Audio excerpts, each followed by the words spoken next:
ดินลันสร้างห่มขาวเป็นลาวคนนั้นใจซื่อบรรพาบุรุษของลาวนั้นประวัติเรื่องลือนำพาให้ลาวมีซื่อเรื่องลือซื่อดังก้องฟ้าภูมิใจกันเถิดที่เฮาเกิดเป็นลาวชาตินี้เป็นคนมนต์เสื้อชาติดีศักดิ์ศรีลาวนั้นสูงค่าเฮามีแผ่นดินมีทรัพย์สินบ้านเรือนให้นาเฮามีอู่ข้าวอู่ปลาสืบเลี้ยงกันมาสู่หน้าตาปียามหาเฮาหากันด้วยใจจริงบ่เคยสวงสิ่งหาสิ่งก็ควรหาวี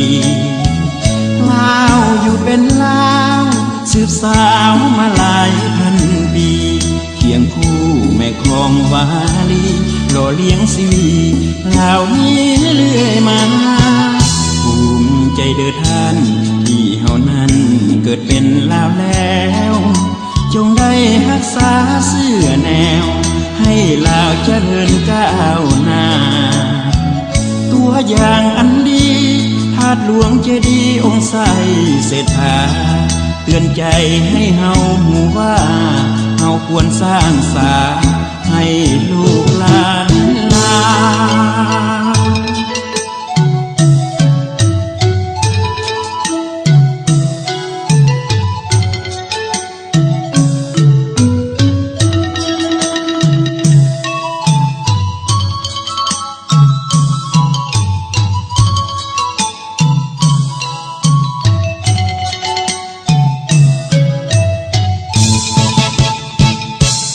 ยามหาเฮาหากันด้วยใจจริง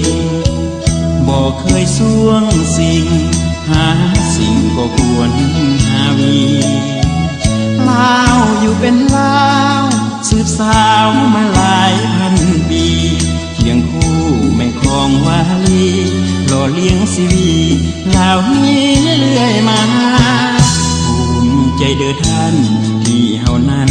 เกิดเป็นลาวแล้วจงได้รักษาเสื้อแนวให้ลาวเจริญก้าวหน้าตัวอย่างอันดีธาตุหลวงเจดีย์องค์ใสเศรษฐาเตือนใจให้เฮาหูว่าเฮาควรสร้างสาให้ลูกหลานลาว